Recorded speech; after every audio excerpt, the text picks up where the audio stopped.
Hello everyone, I welcome to all. This is Ajay and now you're watching JKSSB online tutorial. इस video में मैं एक short videos है जिसके ऊपर मैं बात करने वाला हूँ। वो रहेगा कि अकाउंट असिस्टेंट जो मेरिट लिस्ट है वो एज इट इज़ आप खुद निकालोगे। मैं आपको बता देता हूँ कि मेरिट कैसे बनते हैं। बहुत सारे यूट्यूबर मैं देख रहा हूँ उनको ये भी नहीं पता चल रहा है कि मेरिट कैसे बनते हैं। तो मैं आपको बताता हूँ कि आप अपना मेरिट कैसे बना सकते हो। खुद ही अपनी लिस्ट देखिए, खुद बनाइए। मैं आपको समझा देता हूँ कि किस तरीके से मेरिट डिक्लेयर्ड होगा और ये 110% ऐसे ही होता है, क्योंकि यही प्रोसीजर अगर आप वैकेंसीज के हिसाब से डिवाइड करोगे। आप खुद निकालोगे और मुझे कमेंट सेक्शन में करके बताओगे कि आपका कितना कितना स्कोर है, आप कितने फॉल कर रहे हो। ठीक है, चलो सबसे पहले यहाँ पे जो बोला जा रहा है कि ओपन मेरिट। सबसे पहले ओपन मेरिट होता क्या है, देखो ओपन मेरिट होता क्या है। ओपन मेरिट में कोई ऐसा नहीं है कि उसमें सिर्फ शर्मा कास्ट होगी, राजपूत होगी या कोई भी जो अदर आ रहे हैं ओपन, वो उसमें आते हैं। उनका कंपलसरी नहीं होता। वो एक ओपन मेरिट का मतलब होता है कि इसमें कोई भी फॉल कर सकता है। इसमें ना तो एससी देखा जाता है, ना एसटी देखा जाता है, ना आरबीए कुछ नहीं देखा जाता। तो कैसे लिस्ट डिक्लेयर होगी? जैसे 946 इसकी वैकेंसीज है पूरे JNK में, क्योंकि ड्यूटी वाइज सिलेक्शन होगी। ऐसा कुछ नहीं है कि डिस्ट्रिक्ट से कितने लोग उठाने, ऐसा कुछ नहीं है। अगर एक डिस्ट्रिक्ट से कोई भी सिलेक्ट नहीं हुआ तो कोई दिक्कत नहीं है, बाहर वाला वहाँ पे आके नौकरी करेगा। अब मैं आपको बताता हूँ आपकी ज्वाइनिंग कैसे कैसे कहाँ कहाँ आएगी, ये भी आपको समझ आ जाएगी, खुद ही देख लेना आप। देखो सबसे पहले ओपन मेरिट की वैकेंसी थी 946। अब आपको करना है कि टॉप से स्टार्ट होना है। आपको देखना है 946 कहाँ तक आ रहा है रैंक। तो आप देखोगे वो 80.75 तक आएगा। आप ये चीज़ नोटिस करोगे कि वो 80.75 तक। अब इसमें भी क्या होगा, देखो सबसे पहले तो ये बिल्कुल 110% सही है। और जिस बच्चे की सिलेक्शन नहीं होती है उसको बात दिल पे नहीं लेनी है, अगली तैयारी पे लग जाना है। और एक चीज़ मैं आपको बता दूं, वो आप सबके लिए, जिस बच्चे के 1-2 मार्क्स कम है, जो पास है सिलेक्शन के, उनका सिलेक्शन भी हो जाएगा। वो कैसे? अगर वेटिंग लिस्ट निकलती है तो आगे अपकमिंग जो वैकेंसीज आ रही हैं, लाइक अकाउंट असिस्टेंट हो गया, फाइनेंस इंस्पेक्टर, सब इंस्पेक्टर, नायब तहसीलदार वगैरह आएगी, तो इन सब पोस्टों में कुछ बच्चे यहाँ से जम्मू वाले कश्मीर ज्वाइनिंग नहीं करेंगे, वो वहाँ चले जाएंगे और आप लोगों का मेरिट वेटिंग में नंबर आ जाएगा। तो बिल्कुल भी निराश नहीं होना है, अगली तैयारी में लग जाना है आपको। अब कटअप कैसे बनेगा? जब 80.75 नंबर तक आप देखोगे कि 946 कैंडिडेट टॉप से रैंक लेना, 946 यहाँ पे आते ही आप देखोगे कि 80.75 पे इतने बच्चे पूरे हो जाते हैं। बट यहाँ से और भी नीचे बहुत सारे बच्चे होंगे 80.75। जो पहला बच्चा होगा 946 तक, यहाँ तक सिलेक्शन हो चुकी है इनकी ओपन मेरिट में। अब ऊपर कोई डिपेंड नहीं करता कि आप जनरल कास्ट से हो, आप SC हो, RB हो, किससे उससे बाद में लेना देना होगा। अभी तक 946 में जितने बच्चे आए उनकी सिलेक्शन होगी। अब जो 947 इवन कि उसके मार्क्स इतने ही हैं, उसके मार्क्स इतने ही हैं, अगर वो ओपन कैटेगरी से है, उसका कोई कैटेगरी नहीं है, तो गाइज इस बच्चे का पहली बार में सिलेक्शन नहीं होगा। कोई फर्क नहीं पड़ता कि आपका नंबर सेम है। क्यों? ये जो ऊपर दिया गया ना, किसके अकॉर्डिंग दिया गया है? ये आपकी डेट ऑफ बर्थ के अकॉर्डिंग दिया हुआ है। अगर आपकी एज सबसे ज़्यादा है तो आपका रैंक पहला होगा, और आपसे एज थोड़ी कम थी जिसकी, जो आपसे थोड़े जंग था, तो वो आपसे नीचे आ जाएगा। वो इसलिए देते हैं ऐसा कि इस बच्चे के पास आगे नेक्स्ट एज है, वो मौका है इसके पास, तो इसके पास टाइम कम है, इसको इसलिए सिलेक्ट करते हैं। तो इसमें कोई भी आप केस किसी के ऊपर नहीं चार्ज कर सकते, क्योंकि ये मेरिट लिस्ट बनने से पहले ही क्लियर होता है कि इस तरीके से मेरिट बनता है। ठीक है, तो अब 946 के ऊपर तो थी कि जितने लोग थे, चाहे वो SC थे, ST थे, वो सारे इसके ऊपर आए। 946 यहाँ तक जिसके भी नंबर हैं उसके ऊपर वो सिलेक्ट हो चुका है। उन सबको कंग्रेचुलेशन। जो नहीं हुआ वो उसको निराश नहीं होना। अब आगे देखो मैं क्या बता रहा हूँ। अब बारी आती है कि सर कैटेगरी का कैसे निकालें, कैटेगरी वाइज कैसे निकालें। अब आप क्या करोगे? अपनी अपनी कैटेगरी उठाओगे। जैसे मान लो किसी की कैटेगरी RBA है, उसने देखा कि उसकी 196 पोस्ट है। आपको एग्जैक्ट निकालना, तो आपको अपने आप पता चलेगा आपका नंबर है कि नहीं है।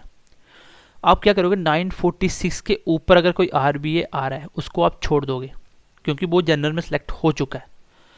946 के बाद 947 से स्टार्ट करना। फिर यहाँ से RBA कैंडिडेट के नोट करते जाना कितने बच्चे आ रहे हैं, चलते जाना नीचे। जब आपका 196 बच्चा कंप्लीट होगा, 196, सिर्फ RBA की बात कर रहा हूँ, वो इस कटअप से मतलब 946 से नीचे स्टार्ट करेगा वो, ना कि स्टार्टिंग से, क्योंकि वो जनरल में जा चुके हैं, उनका आपसे कोई लेना देना नहीं है। तो आप लोग 946 से स्टार्ट करोगे। इसके बाद काउंट करते जाना कि आपकी RBA में कितने बंदे सेलेक्ट हो रहे हैं, जैसे एक चलते गए नीचे कहीं एक और आरबीआई है, दो, कोई भी डिस्ट्रिक्ट से कोई मतलब नहीं है, आपको टोटल काउंट करना है। और मैं अभी बताऊंगा आपको डिस्ट्रिक्ट कैसे मिलेंगी, वो भी आप निकालोगे खुद। दो जैसे ऐसे काउंट करते आओगे, जहाँ पे आके 196 बच्चे हो गए आरबीआई के, और जो लास्ट बच्चा आएगा उसके आगे देख लेना कि लास्ट कहाँ तक उसके नंबर गए हैं। जो आरबीआई का 196 बच्चा होगा, 946 से 20 के आगे लेके जहाँ तक भी जाएगा सीरियल पता नहीं वो, लेकिन जैसे आपके 196 बच्चे कंप्लीट हुए कि आरबीआई आप काउंटिंग करते जा रहे हो, 196 यहाँ पे वहीं पे ब्रेक करना है, और वहाँ पे देखना आगे कटअप कितना लास्ट उस नंबर का। जैसे मान लो कुछ भी आता है, फिलहाल 76 पर समथिंग बता रहे हैं, वो आप खुद देख लेना, और आप अपने अपने कैटेगरी का नीचे मुझे कमेंट सेक्शन में रिप्लाई करोगे कि सर लास्ट 196 पे इतना कटअप गया, तो मैं बताऊंगा किसकी सिलेक्शन अब होनी है।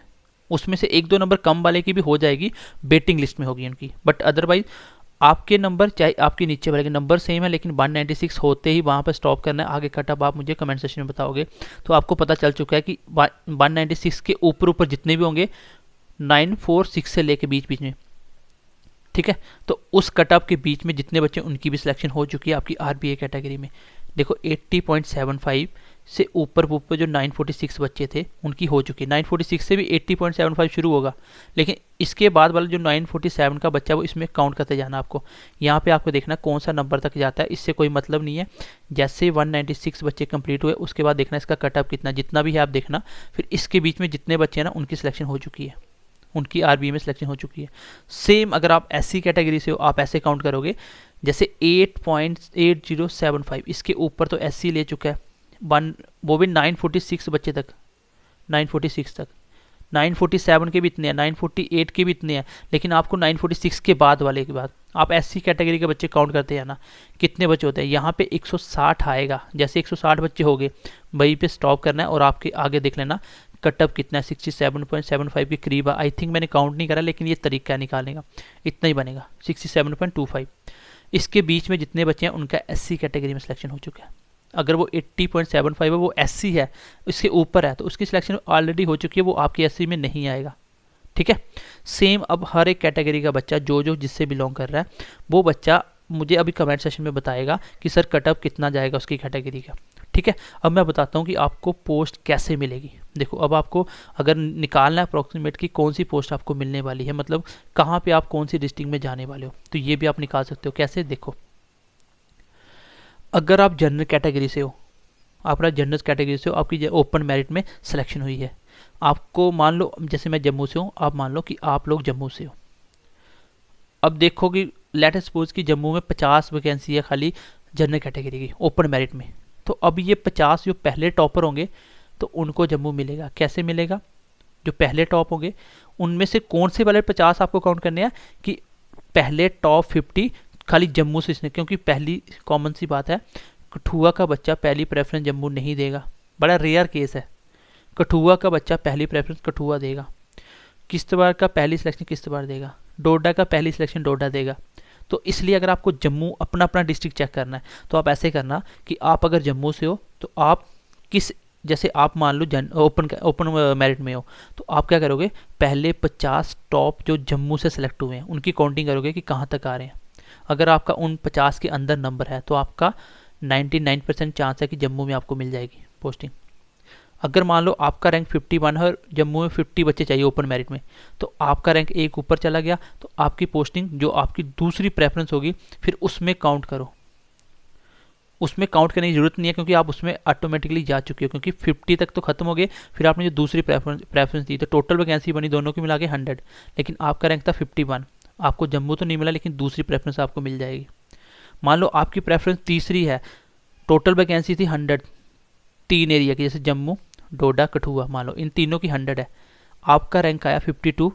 इन तीनों डिस्ट्रिक्ट को काउंट करना, जम्मू डोडा और कठुआ तीनों को काउंट करते हैं ना, इन तीनों कैटेगरी के कितने बच्चे बन रहे हैं। अगर आपका मान लो इन तीनों कैटेगरी को काउंट, जैसे जम्मू के 10 आए, इसके 10 आए, तो सबको काउंट करते हैं ना इन तीनों के सिर्फ। उसमें मान लो आपका नंबर है 55 पे और जम्मू के 50 बच्चे थे, तो आपका जम्मू पहली प्रेफरेंस थी, आपको जम्मू नहीं मिलेगा। लेकिन आपकी दूसरी प्रेफरेंस अगर कठुआ है तो आप टॉप 100 में से 56 नंबर पे हो, तो कोई बात नहीं, आपको वो वाला मिल जाएगा, आपको वो वाला मिल जाएगा, क्योंकि जो बच्चा जम्मू का वो जम्मू ही भरेगा, सीधी सी बात है। तो इस तरीके से आप अपना एरिया भी निकाल सकते हो। अगर आपका तीसरी प्रेफरेंस से नंबर नहीं आया तो फिर चौथी भी देखो, फिर चारों जो पहले से लेकर 4 प्रेफरेंस दी हैं उन टोटल उनकी वैकेंसीज ऐड करो कि इस एरिया की वैकेंसी कितनी कितनी है।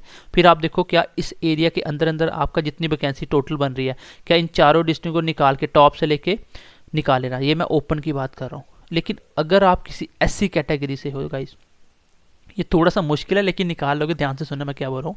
अगर आप SC कैटेगरी से, आपको देखना है कि आपकी जम्मू पोस्टिंग है कि नहीं है। कैसे देखोगे? 80.75, जो 946 वाला 80.75, इसके आगे SC के बच्चे यहाँ भी ख़त्म हुए जाके, मान लो 67.75 भी ख़त्म हुए। इसके बीच में आप जम्मू से हो, आपको अपनी एरिया देखना है। आप देखो कि टॉप 947 से शुरू हो जाओ कि इसके आगे आगे SC, मान लो SC की 10 वैकेंसी ना जम्मू में, तो 10 के अंदर अगर आपका रैंक सिर्फ जम्मू के काउंट करने, जम्मू का 1 2 3, अगर 10 के बीच बीच आपका रैंक आ जाता है तो आपको जम्मू मिल जाएगा। मान लो आपने दूसरा प्रेफरेंस बढ़ा कठुआ, फिर आप जम्मू और कठुआ दोनों के बच्चे काउंट करते जाओगे और दोनों को मिला के अगर वैकेंसीज 20 है, अगर आप 20 के बीच में फॉल कर रहे हो तो आपको दूसरा इसमें पोस्ट मिल जाएगा। आपको पहली ना मिलकर, अगर 10 में नहीं आ रहा है, आपका रैंक 12 में था, तो आपको कठुआ मिल जाएगा। ठीक है, तो इस तरीके से आप अपना अपना एरिया निकाल सकते हो। ठीक है, तो फिर आपको जब दूसरा निकालना है, जैसे मान लो आपने 3 प्रेफरेंस दी जम्मू, मैं कैटेगरी के बता रहा हूँ अभी, कैटेगरी कैसे चेक करोगे। जैसे आपने जम्मू दी, कठुआ दी और आपने मान लो सांबा दी। ठीक है, अब तीनों की पहले तो वैकेंसी से ऐड करो, 10 15 जितनी भी होंगी। मान लो टोटल बन रही है 25, इन तीनों की मिला के मान लो 25 बन रही है, कितनी मुझे नहीं पता, मान लो 25 बन रही है। अब आप क्या करोगे, आप अपनी कैटेगरी का, मान लो आप देख रहे हो RBA का, इसका देख रहे हो कि मेरा नंबर किस एरिया में आएगा कि नहीं आएगा। अपने आपकी पहली प्रेफरेंस का आप सबको पता, आपकी दूसरी का आपको पता, आपकी तीसरी, सबको अपनी अपनी प्रेफरेंस पता होगी। फिर आप क्या करोगे, 946 रैंक से नीचे जो 80.75 नंबर है, 947 वाले बच्चे से स्टार्ट करना। और आपने अगर जम्मू अपनी एक एरिया, 3 एरिया का देखना है, टोटल कितने 25 बच्चे चाहिए ना, तो अगर आप 25 में आ रहे हो कि नहीं आ रहे हो, क्योंकि आपका पहले जम्मू में 10 देखने थे, जम्मू में नहीं बना, कठुआ में देखना था, कठुआ में भी टॉप में नहीं आए। फिर आपने 3 प्रेफरेंस और तीनों के बच्चे काउंट करते हैं ना इसके नीचे। जैसे जम्मू का आएगा वो भी काउंट करना है, कठुआ का वो भी काउंट करना है और सांबा का वो भी काउंट करना है। तो करते जाओ करते जाओ करते जाओ, यहाँ पे आके 25 बच्चे पूरे हो गए तो वहीं पे स्टॉप कर जाना। अगर आपका 25 के अंदर नंबर है तो आपको तीसरी प्रेफरेंस मिल जाएगी, अगर आप पहले 2 में नहीं आए। अगर 2 में नहीं आया तो फिर तीसरा ऐड करोगे, अगर इन तीनों में नहीं आया फिर चौथी प्रेफरेंस भी ऐड करके टोटल बच्चे काउंट करते जाओगे। इस तरीके से आप अपना एरिया भी डिसाइड कर सकते हो, आप किस एरिया में आपका सिलेक्शन होने वाला है। सो ये था पूरा कंप्लीट एनालिसिस कि आपका कटअप कैसे जाता है। ये आप मुझे कमेंट सेक्शन में करके बताओगे कि आपकी कैटेगरी का कटअप कितना कितना गया। ठीक है, तो आई होप आप समझ पाओगे कि कटअप कैसे डिसाइड होता है। तो ये होता है एग्जैक्ट तरीका, 110% कटअप ऐसे जाता है। अगर ऐसे नहीं जाएगा तो बच्चे केस कर देंगे, क्योंकि इसमें ऐसा नहीं है कि डिस्ट्रिक्ट वाइज वैकेंसी तो है नहीं, सिर्फ डिस्ट्रिक्ट में ये मैंशनड है कि इस डिस्ट्रिक्ट में इतने बच्चे चाहिए हमें SC के, इतने चाहिए SC के।